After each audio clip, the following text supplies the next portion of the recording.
አሰላሙ አለይኩም ወራህመቱላሂ ወበረካቱሁ።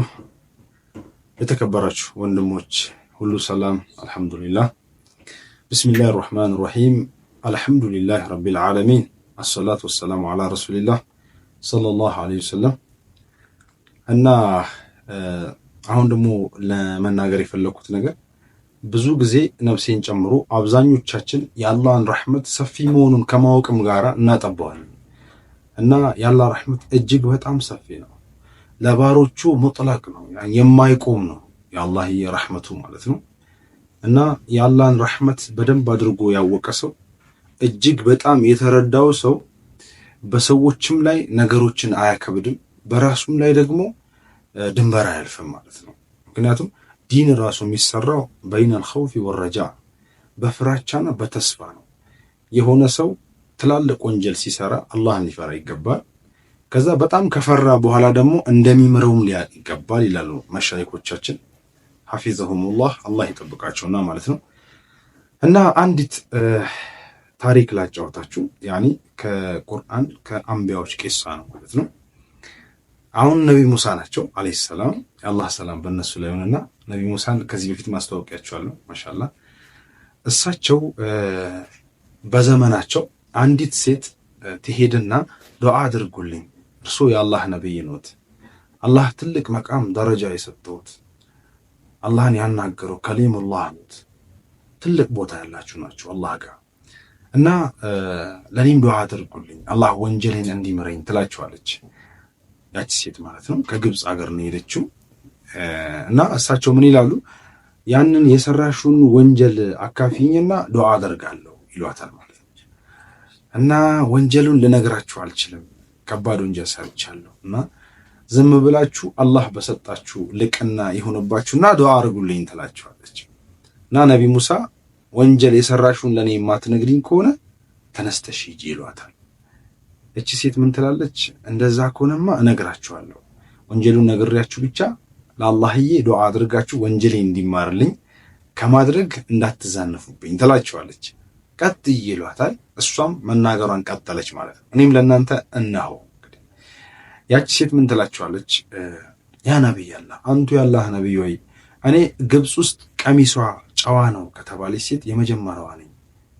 እጅግ በጣም የአላህ ባሪያ ናት፣ የሴት ባሪያ ናት፣ አላህን ቀንና ማታ ትገዛለች፣ አላህን ትፈራለች ከተባሉ ሴቶች የመጀመሪያ አድርገው የሚያዩኝ የግብፅ ሰዎች እኔን ነው ትላቸዋለች። እና ከዕለታት አንድ ቀን ግን አንድ ወንጀል ተከሰተብኝ። ያ ወንጀል ምንድን ነው? ከአንድ ወንድ ጋራ ዚና ላይ ወደኩ፣ ዚና ሰራው፣ አላህ የሚጠላውን ወንጀል ፈጸምኩኝ። እና ያንን ወንጀል ከፈጸምኩኝ በኋላ ወደ መንደሩ ስወጣ ሰዎቹ ለኔ ያላቸው ክብር አለመቀነሱን ስመለከት እጅግ በጣም አዘንኩኝ። ወንጀል ሰርቼ እንኳን ክብራቸው አይቀንስም እንዴ? እንዴት አይጠሉኝም? እንዴት አያውቁብኝም ብዬ ራሴን ወቀስኩ ትላለች። እንግዲህ የአላህ ፍራቻውን ነው የሚያመለክተው። እና ይህ በእንዲህ እንዳለ አላህ እንግዲህ ሊያጋልጠኝ አልፈልግም መሰለኝ በማለት ያው አብሬያቸው መኖር ጀመርኩኝ። ድንገት ደግሞ በዘመኑ ያሉ ጠቢባን ዶክተሮች ማለት ነው በሚመረምሩኝ ሰዓት ሆዴ ላይ ልጅ እንዳለ ይነግሩኛል ማለት ነው። እና ሆድሽ ላይ ልጅ አለ በሚሉኝ ሰዓት በጣም ደነገጥኩኝ። ሱብሃንአላህ፣ አላህዬ ተቆጥቶብኛል ማለት ነው። ምክንያቱም ያንን ወንጀል ሰርቼ ወንጀሌን ደብቆልኛል፣ ለሰዎች ደግሞ ሊያጋልጠኝ አልፈለግም ብዬ ባሰብኩኝ ሰዓት ሆዴ ላይ ልጅ እንዳለ እንዳቅ ማድረጉ ተቆጥቶብኛል ማለት ነው ብዬ በጣም ተጨናነቁ። ምክንያቱም ሆዴ ላይ ልጅ መኖሩን ካወቁ የአካባቢ ሰዎች ሊዘልፉኝ ነው፣ መጥፎኛ እኔ ላይ ውርጅብኝ ሊወርዱብኝ ነው የሚለው ነገር በጣም አስጨነቀኝ ትላለች። እና ይህንን ቂሳውን እንግዲህ የምትነግረው ለነቢ ሙሳ ነው። ነቢ ሙሳ ማዳመጡን ተያይዞታል ማለት ነው። ሱብሃንአላህ። ከዛ ሸይጣን መጥቶ አንድን መሹራ አሻወረኝ።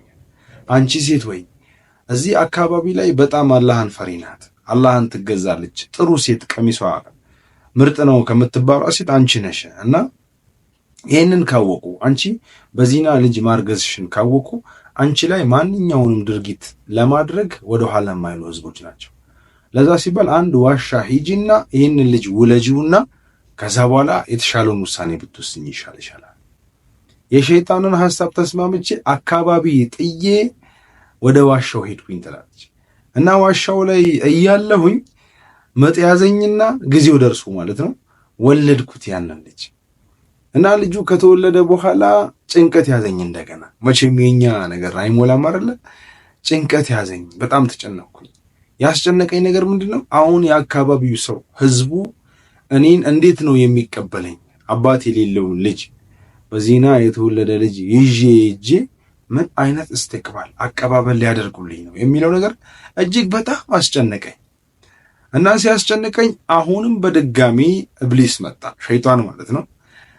እና መጣና ምን አለኝ? አንቺ ሴት ያው ልክ ነው፣ ይህንን ሕፃን ይዘሽ የሄድሽ እንደሆነ አንቺንም ሕፃኑንም ከህዝቦቹ ቁጣ ሊያድናችሁ የሚታደጋችሁ አንድም ሰው አይኖርም።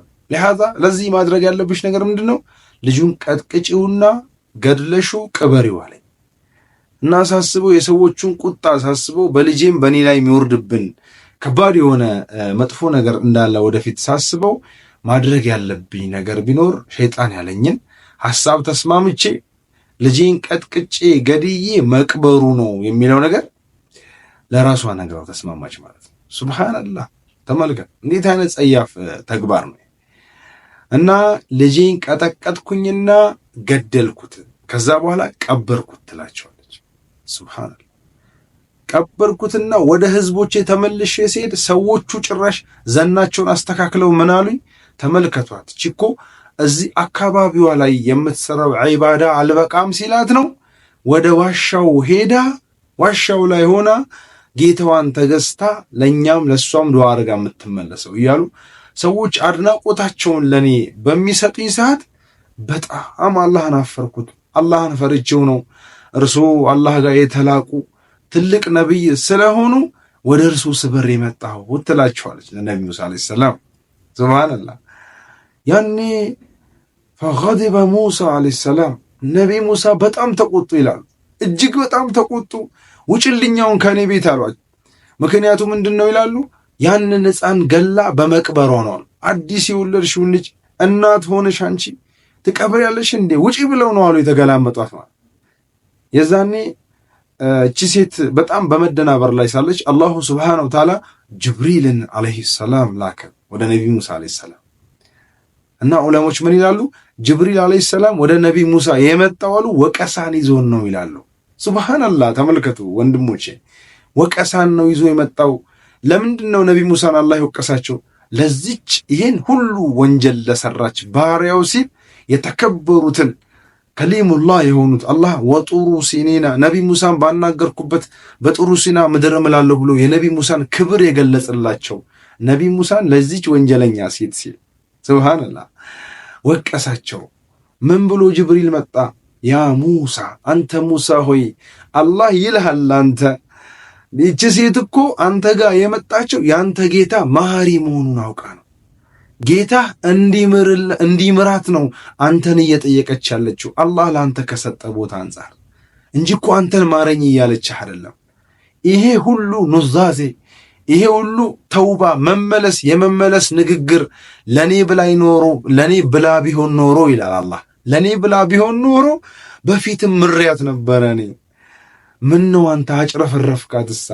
ምነው የጌታን ረሕመት አውቃ በትመጣ ጊዜ አንተ ደግሞ የእሷን አቀባበል ተሳነህሳ ብሎ በጅብሪል አላህ ወቀሳቸው። በል እንዲሁም እቺ ሴት ከሰራችው ወንጀል የሚብስን ወንጀል እኔ ልነግርህ መጥቻለሁ አላህ ሰጥቶኝ አላቸው ጅብሪል አለይሂ ሰላም፣ ለነብዩ ሙሳ ማለት ነው አለይሂ ሰላም። ከዛ ጅብሪል አስከትሎ አላቸው ምንድነው ያ ወንጀል ብለው ነብዩ ሙሳ ጠየቁ። በጣም የሚገርም ነው። እኔም እናንተም ስንሰማው ጅብሪል ለነብዩ ሙሳ ምን አላቸው? ሶላትን ቀዳ ማድረግ አንድን ሶላት ከሌላኛው ሶላት አሳልፎ፣ ለምሳሌ መግሪብ ሶላት አሳልፎ ኢሻ ሲደርስ መግሪብን ከኢሻ ጋር አንድ ላይ መስገድ፣ አስርን ከመግሪብ ጋር መስገድ፣ ዙህርን ከአስር ጋር፣ ፈጅርን እያወቁ ፀሐይ እንዲወጣ አድርጎ ከዛ በኋላ መስገድ። እንደዚህ አይነት የቀዳ ሶላቶችን ጊዜ ሳይሰጥና ጠብቆ ያልሰገደው ሰው ወንጀሉ እቺ ሴት ከሰራችው የበለጠ ነው ይልሃል አላሁ ስብሓነሁ ወተዓላ። በዚሁ ደግሞ አጋጣሚ መታ አላህን ፈርታ አንተን ደግሞ የአላህ ትልቅ ነብይ ነው ብላ አላህ እንዲምረኝ አንተን ጠይቅልኝ በማለቷ ያንተ መሐሪው ጌታ የግፊሩ ዙኑበ ጀሚዓ ያለው ጌታ ወንጀልን ሁሉ ይምራል ያለው ጌታ ወንጀሏን እንዳለ ምሯታል አላቸው ጅብሪል አለይሂ ሰላም። ሱብሃንአላህ አላህ ሱብሃነሁ ወተዓላ ረሕመቱ ሰፊ ነው። ተመልከት፣ የሰራችውን ወንጀል ተመልከት። ከዚና አንስቶ የወለደችውን ልጅ እስከ መግደል ድረስ ማለት ከዚና አንስቶ ታውቃላችሁ፣ በሸሪዓችን አንድ ወንድ ከአንድ ሴት ጋር ዚና ከሰራ ከዛ በኋላ ዚና ሰርቶ ደግሞ ሆዷ ላይ ልጅ ከተፈጠረ ያ የተፈጠረውን ልጅ የኔ ነው ካለ የበለጠ ወንጀል ይሰራል። ምናልባት የወለደችዋ ከሱ ጋር ዚና ሰርታ ነፍሰ ጡር ሆና የወለደቻቷ ሴት ልጅ ከሆነች ያ ዚና ከእናቷ ጋር የሰራው ሰውዬ የተወለደችዋን ሴት ልጅ እንደ ሚስት ማግባት ሁሉ ይችላል። ለምን? በኒካህ ስላልሆነ ማለት።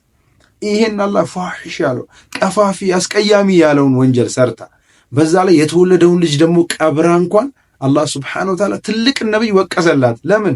ለተውበት ራሷን ስላዘጋጀች። እና ሁላችንም ተውበት እናድርግ። የአላህን ረሕመት ደግሞ ሰፊ መሆኑን እንዳንረሳ አለው። አላህ ለሁላችንም ይወፍቀን፣ ተውበት ማድረጉንም ይወፍቀን። እንዲሁም ደግሞ የአላህን ረሕመት አውቆና የአላህን ረሕመት ተረድቶ የአላህና የነቢይ ሥራ ከሚሰሩ ሰዎች አላህ ያድርገን እላለሁ። አላህ በሰማነው በተናገርን ተጠቃሚ ያድርገን። አሰላሙ ዓለይኩም ወረሕመቱላሂ ተዓላ ወበረካቱ።